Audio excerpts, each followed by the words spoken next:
ओम शांति। आज 14 जुलाई 2026। आज के श्रीमा वाक्यों में हमारे परम पिता परमात्मा शिव कहते हैं, मीठे बच्चे, याद की यात्रा में कभी थकना नहीं। देह अभिमान की तूफान थकाते हैं। देही अभिमानी बनो तो थक दूर हो जाएगी। याद की यात्रा में कभी थकना नहीं। देह अभिमान के तूफान थकाते हैं। देही आत्म अभिमानी बनो तो थकान दूर हो जाएगी। प्रश्न, कौन सा संस्कार 21 जन्मों की श्रेष्ठ तकदीर को बिगाड़ने वाला है? उत्तर है, अगर किसी में रूठने का संस्कार है, बाप से व पढ़ाई से रूठ जाते हैं, तो 21 जन्मों की तकदीर बिगड़ जाती है। इसलिए बाबा कहते, मीठे बच्चे, देह अभिमान के वश कभी भी ये उल्टा नशा नहीं चढ़ना चाहिए कि मैंने इतनों को समझाया, इतनी मदद की, देखो बाबा कितनी बड़ी अथॉरिटी, लेकिन फिर भी कितना निरअहंकारी है। इसलिए सी फादर। गीत बजा, रात के राही थक मत जाना, सुबह की मंजिल दूर नहीं, दूर नहीं। ओम शांति। मीठे मीठे सिखिलते बच्चों ने गीत सुना, और जो भी योग युक्त सर्विसेबल बच्चे हैं, वह इसका अर्थ झट समझ लेते हैं। हम रात के राही अर्थात ब्राह्मणों की अब रात पूरी हुई। भक्ति मार्ग को रात कहा जाता है। आधा कल्प रात का पूरा होता है। हद का भी दिन और रात है। ये भी ब्राह्मणों का आधा कल्प दिन और आधा कल्प रात होती है। इस समय जबकि बाबा आते हैं, भगवान आते हैं, तो अंधियारा है। प्रभात होने का पहला पूर्व है। सवेरा हो रहा है। बच्चे जानते हैं। अब बाप कहते हैं, मीठे मीठे बच्चे, याद की यात्रा में थक नहीं जाना। जैसे जिस्मानी यात्रा होती है, आगे पैदल चले जाते थे, बहुत धीरे धीरे बीच बीच में मंजिल बनी रहती है। मालूम रहता है हमको फलानी मंजिल पर ठहरना है।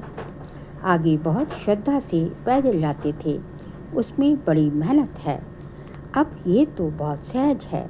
इसको कहा जाता है सहज याद व योग। सिर्फ बाप को याद करना है। थकने का मतलब ही है देह अभिमानी बनना। हाँ, इसमें कोई शक नहीं, माया के विघ्न पड़ेंगे, परंतु इसमें थक नहीं जाना है। थक जाने से देह अभिमान आ जाता है। बाप कहते हैं, बच्चे, शरीर निर्वाह के लिए काम तो करना है, उसके लिए छुट्टी है। 8 घंटा शरीर निर्वाह, 8 घंटा आराम, बाकी 8 घंटा इसमें दो। अभी तो पूरा 8 घंटा कोई देते नहीं, अंत में 8 घंटा तक रहेंगे। चार्ट को बढ़ाते रहो। यहाँ जब आकर बैठते हो तो याद दिलाई जाती है, जिसको तुम निष्ठा कहते हैं। बाबा की याद में आकर बैठते हो, इसका मतलब ये नहीं कि सिर्फ यहाँ आकर याद में बैठना है। ऐसे बहुत हैं, समझते हैं 5-10 मिनट योग करने दो, करके दो, उठे। समझते हैं 5-10 मिनट योग करके उठे, परंतु बाप तो कहते हैं धंधा धोरी करते कहाँ आते जाते हो, तो भी तुम योग में रहो। कहाँ गंगा स्नान आदि करने जाते हैं तो राम राम जपते हैं ना। यहाँ तुमको कुछ सिमरन नहीं करना है, सिर्फ बाप को याद करना है। ये बाप बच्चों से ही बात कर रहे हैं। तुम्हारा कल्याण ही है याद की यात्रा में। इसमें थकना नहीं है। इसमें तूफान तो बहुत आएंगे, तूफान कोई मिट्टी आदि के नहीं।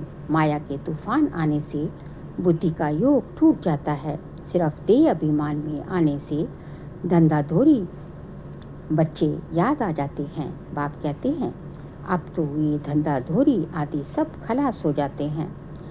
तुम्हारे बच्चे वारिस बनने ही नहीं हैं, सब खत्म हो जाना है। अभी तो वारिस बेहद के बाप के खड़े हो। अभी तो वारिस बेहद के बाप के खड़े हैं। हद का वर्षा मुर्दाबाद होता है। साहूकार लोग समझते हैं जब बच्चा बड़ा होगा, शादी करेगा, फिर ये होगा। बाप कहते हैं, अभी इतना टाइम नहीं है, इसलिए दुनिया से बिल्कुल मोड़ हटा दो। ये तो कब्रिस्तान है। धंधाधोरी बच्चों आदि के चिंतन में मरेंगे तो मुफ्त अपनी बर्बादी कर देंगे। शिव बाबा को याद करेंगे तो आबाद होंगे। देह अभिमान में आने से बर्बादी होती है, देही अभिमानी बनने में आबादी होती है। जितना याद करेंगे उतना भविष्य 21 जन्मों के लिए वर्षा पाएंगे। याद नहीं करेंगे तो बहुत घाटा पड़ जाएगा, वह फिर कल्पांतर के लिए हो जाएगा। इतनी बड़ी या घाटी की बात है, ख्याल करना चाहिए हम पूरा वर्षा कैसे पाएं। धन की भी बहुत लालच नहीं रखनी चाहिए, टू मच में नहीं जाना चाहिए। कोई दीवाला मारते हैं तो बहुत फिक्रात हो जाती है। शिव बाबा को बिल्कुल भूल जाते हैं, फिर दोष रखते कि ज्ञान में आए हैं तब दीवाला मारा है, बीमार हो पड़े हैं। ये कभी नहीं समझना चाहिए। बीमारी आदि होती है ये तो कर्म भोग है। अच्छा है विकर्म विनाश हो जाएंगे। धर्मराज के डंडे खाने से तो बीमारी अच्छी है ना। कर्म भोग चुप करना है, ये तो महारोगी शरीर है। कितनी संभाल की जाती है, चलते चलते खड़े हो जाते हैं, हार्ट फेल हो जाता है। ऐसी पुरानी दुनिया को तो बुद्धि से एकदम भूल जाना चाहिए। बच्चे देखते हैं बाप नया घर बना रहे हैं तो पुराने से एकदम दिल हट जानी चाहिए। कहते हैं बाबा जल्दी से मकान बनाओ। पुराने मकान में तकलीफ बहुत है, तुम भी जानते हो। ये पुरानी दुनिया तो बहुत गंदी है। तुम्हारा ये है बेहद का सन्यास, वह सन्यास करते हैं घर बार का, उसको हद का सन्यास कहा जाता है। तुम सन्यास करते हो विकारों का। बाप कहते हैं देह सहित देह के जो भी तुम्हारे संबंध हैं सबको तोड़ माँ में कम याद करो। ये दुनिया तो इन आँखों से देखती हो, इसको भूल जाओ। अभी तुम्हारी बुद्धि जानती है हम स्वर्ग की राजधानी के लिए पुरुषार्थ कर रहे हैं। ज्ञान का तीसरा नेत्र मिला है, ये सब कब्रिस्तान हो जाना है, इससे प्यार नहीं रखना है। आजकल मनुष्यों के पास पैसे बहुत हैं तो विकार भी तेज हो गए हैं। काम विकार कितना तेज है, काम बिगड़ रह नहीं सकते। 4-5 वर्ष पवित्र रह, फिर लिखते हैं बाबा आज इनको भूत लगा, काला मुंह कर दिया, कितना धक्का खाया, एकदम 5 मंजिल से गिरे। पहले है देह अभिमान, उधर से गिरा, ठक पुर्जा हो गया, खलास। हड़गुड़ बिल्कुल ही टूट जाते हैं, फिर पुरुषार्थ करने में टाइम लगता है। ये है सबसे बड़ी चोट। इसलिए बाबा कहते हैं काम महाशत्रु है, विकार को ही पतितपना कहा जाता है। कहते हैं बाबा हमको पतित से पावन बनाओ। भारत में ही संपूर्ण निर्विकारी थे, भारत ही निर्विकारी था, अब भारत ही विकारी बना है। संपूर्ण निर्विकारी सूर्यवंशी को कहेंगे। भल रामचंद्र के राज्य में भी विकार की बात नहीं रहती, परंतु कला तो कम हो जाती है ना। 1250 वर्ष कम हो गए तो वह दुनिया की ताकत तो कम हुई ना, इसलिए उनको सतो प्रधान फिर सतो कहा जाता है। तुम चाहते हो हम मम्मा बाबा को फॉलो कर सूर्यवंशी महाराजा महारानी बने, इसमें तकलीफ व खर्चे आदि की तो बात ही नहीं। इसमें मुख से कुछ बोलना भी नहीं है, सिर्फ याद करना है। इसको ही सहज योग कहा जाता है। इसमें बड़ी मेहनत चाहिए। बाबा के आगे तो सब महारथी हैं, इसमें योग पूरा चाहिए तब कुछ तीर लगे। योग बल है ना, योग की बहुत कमी है, फिर भी योग में बहुत पढ़ते हैं। विघ्न भी योग में बहुत पढ़ते हैं। बेहद का बाप मीठे मीठे बच्चों को बैठ समझाते हैं। बच्चे बाप से व पढ़ाई से कभी रूठना नहीं, रूठेंगे तो 21 जन्म तकदीर से रूठ जाएंगे। बड़े अच्छे अच्छे बच्चे भी रूठ पड़ते हैं। नशा चढ़ जाता है देह अभिमान का। मैंने इतनों को समझाया है, देह अहंकार आने से गिर पड़ते हैं। इसमें अहंकार नहीं आना चाहिए। शिव बाबा को कोई अहंकार है? कितना निरअहंकारी है और है कितनी बड़ी अथॉरिटी। कहते भी हैं, साधारण तन में साधारण घर में आता हूँ। साधारण के घर में थोड़ी ही, साहूकार के घर में थोड़ी ही आता हूँ। तो अब बच्चों को जानना है। बाबा युक्तियाँ तो अच्छी अच्छी बताते रहते हैं, तुम बच्चों को ही देरी है। ड्रामानुसार अजुन अवस्थाएं जोर नहीं भरी हैं, आगे चल जोर भरेंगी। हम गवर्नमेंट को इतना करते हैं कि इतने इतने वर्षों में स्वर्ग आकर तुमसे पूछेंगे। थोड़े वर्ष के अंदर स्थापना होगी तो विनाश भी जरूर होगा। देर आएंगे, ढेर आएंगे। ये प्रॉपर्टी आदि थोड़े समय के लिए है। इस प्रॉपर्टी को तुम कोई प्रॉपर्टी थोड़ी ही समझते हो। तुम जानते हो ये तो थोड़े रोज के लिए है। ये मकान आदि रहने के लिए बनाए हैं, क्योंकि मधुबन में बहुत बच्चे आते हैं रिफ्रेश होने के लिए। हेड ऑफिस मधुबन है। आज तुम क्या करते हो, कल क्या करेंगे? यहाँ तपस्या करते हो, फिर दिल्ली वृंदावन आदि में आकर राज्य करेंगे। हमारा यादगार कैसे खड़ा है, ये अच्छी रीति दिखाना है। जो काम हम अभी कर रहे हैं 5000 वर्ष पहले भी किया था। पहले शिव बाबा के मंदिर बनाते हैं, बाकी दिलवाड़ा मंदिर आदि तो बाद में बने हैं। बुद्धि से काम लेना होता है। दिलवाड़ा मंदिर का भी हिसाब निकाला जाए तो निकल सकता है। पूरा हमारा यादगार है। तुम जानते हो ये स्थापना का यादगार है। तुम मीठे मीठे बच्चों को बहुत खुशी होनी चाहिए।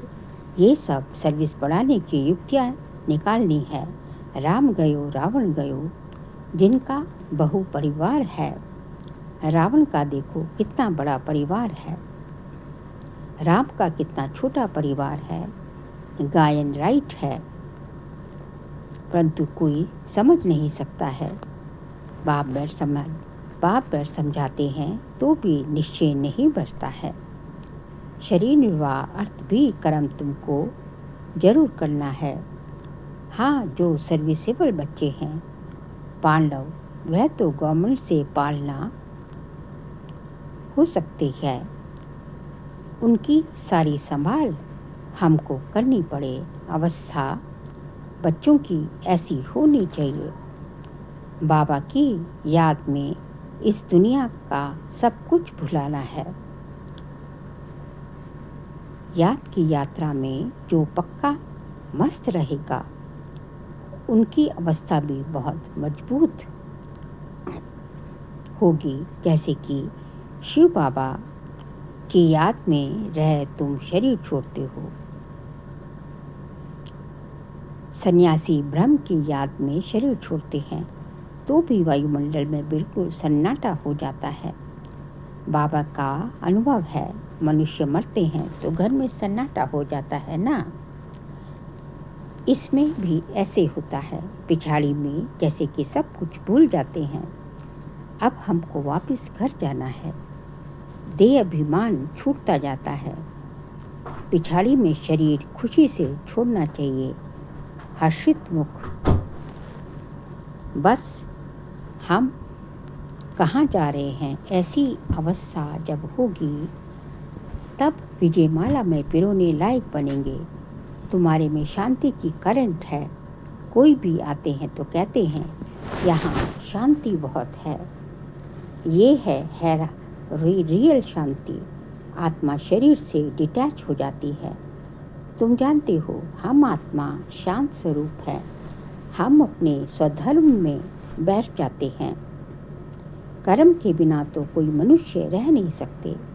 वो लोग हठ योग से क्या क्या नहीं करते हैं। तुम अब समझते हो, हमारा स्वधर्म ही शांति है। यहाँ हम आए हैं पाठ बजाने। अब वापस घर जाना है। बाप कहते हैं, मुझे याद करो और घर को भी याद करो। बाप को याद करने से वर्षा मिलेगा। बाप कहते हैं, मुझे भी घर में याद करो। याद तो यहाँ तो मैं टेम्परेरी आता हूँ, मुझे भी घर में याद करो। यहाँ तो मैं टेम्परेरी आता हूँ। तुम्हारी बुद्धि शांति धाम में टिकनी चाहिए, बाबा की याद में। घर का भी वर्षा लेना है। वह है आत्माओं का घर। ये है जीव आत्माओं का घर।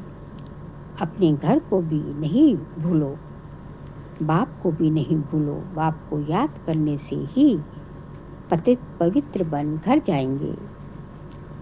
ज्ञान को धारण करने से फिर राजाई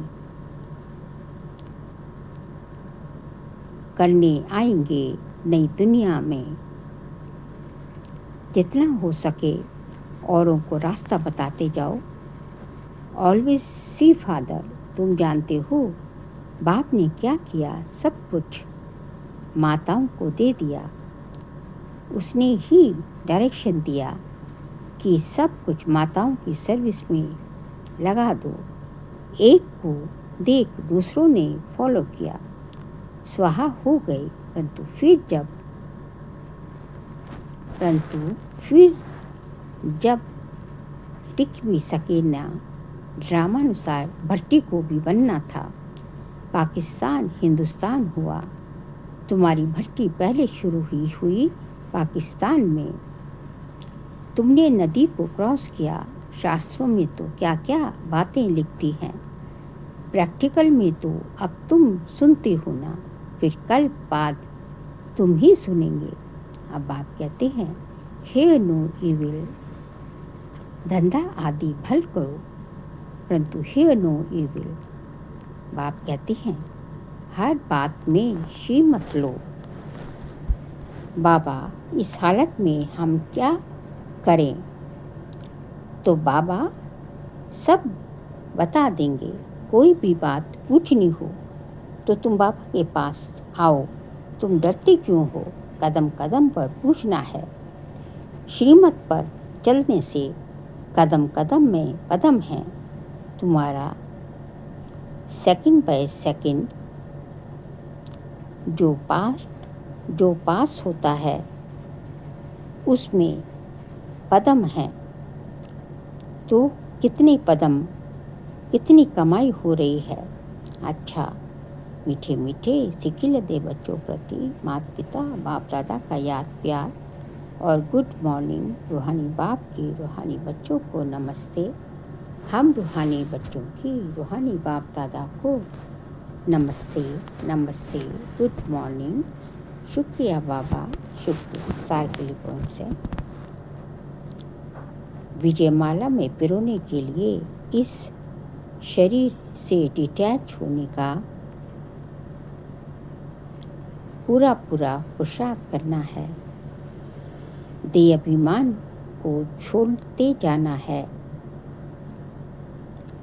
इस दुनिया को बुद्धि से भूलना है। सेकंड पॉइंट, टू मच धन की लालच में नहीं आना है। बाप की याद से सिवाय बाप की याद के सिवाय दूसरा कोई चिंतन ना करें। कभी भी बाप की ये पढ़ाई, कभी भी बाप से व पढ़ाई से रूठना नहीं है। पढ़ाई से रूठे मतलब अपनी किस्मत से रूठे। फिर आज का बाप-दादा का वरदान है, मालिकपन की स्मृति द्वारा हाईएस्ट अथॉरिटी का अनुभव करने वाले कंबाइंड रूपधारी भव। मालिकपन की स्मृति द्वारा हाईएस्ट अथॉरिटी का अनुभव करने वाले कंबाइंड रूपधारी भव। पहले अपने शरीर और आत्मा के कंबाइंड रूप को स्मृति में रखो। शरीर रचना है, आत्मा रचता है। इससे मालिकपना 7 मंजिल से इससे मालिकपन 7 मंजिल में रहेगा। मालिकपन 7 मंजिल में रहेगा। किससे? कि अपने शरीर और आत्मा के कंबाइंड रूप की स्मृति में रहो कि शरीर तो मेरी रचना है और मैं आत्मा हूँ। इससे मालिकपन जो है बाबा कहते हैं वो जो है कहाँ रहेगा? स्वतः स्मृति में रहेगा मालिकपन। मालिकपन की स्मृति से स्वयं को हाईएस्ट अथॉरिटी अनुभव करेंगे। शरीर को चलाने वाले होंगे। दूसरों बाप और बच्चा शिव शक्ति के कंबाइंड रूपधारी की स्मृति, जो शिव शक्ति है ना, उसके कंबाइंड रूपधारी की स्मृति से माया के विघ्नों को अथॉरिटी से पार कर लेंगे। कब होगा? जब आप जो है मालिकपने की हाईएस्ट स्मृति जो है, हाईएस्ट अथॉरिटी जो है, उसकी स्मृति में रहेंगे।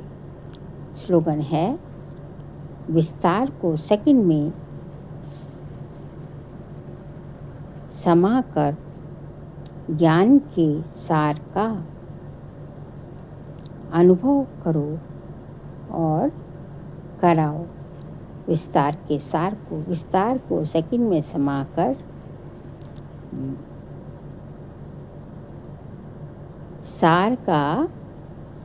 विस्तार को सेकंड में सार में समाकर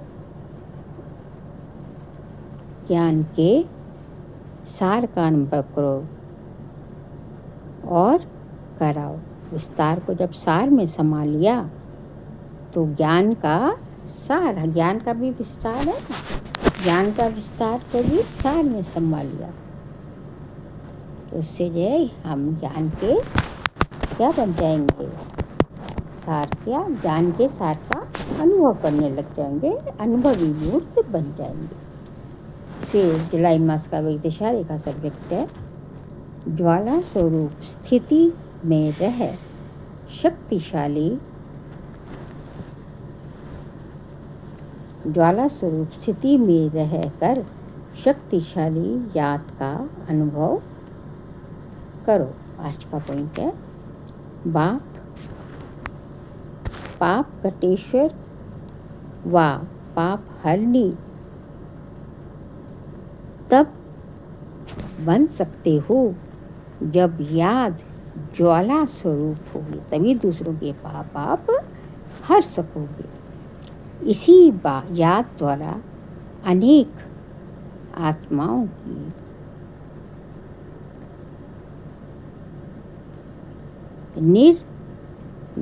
इसी याद द्वारा अनेक आत्माओं की निर्बलता दूर होगी। इसके लिए हर सेकंड, हर श्वास बाप और आप अनुभव, कंबाइन अनुभव हो।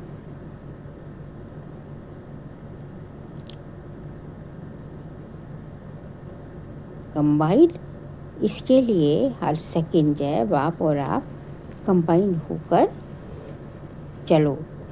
कोई भी समय साधारण याद में रहकर कोई भी समय साधारण याद ना हो। स्नेह और शक्ति दोनों रूप कंबाइन हो।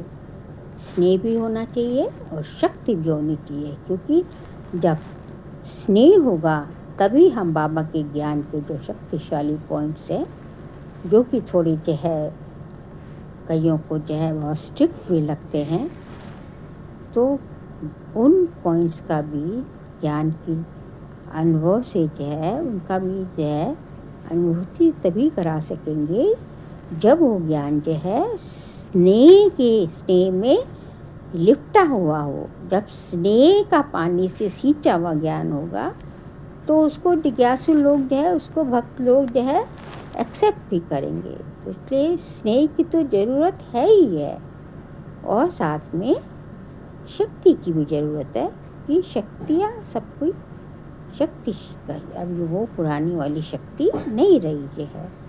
इंसान जो है कहीं ना कहीं जो है खोखला होता जाता है। इसलिए अब अपने अंदर वो शक्ति का जो है स्नेह भी चाहिए और शक्ति भी चाहिए, दोनों चीज़ों का अनुभव करना पड़ेगा। अच्छा, ओम शांति।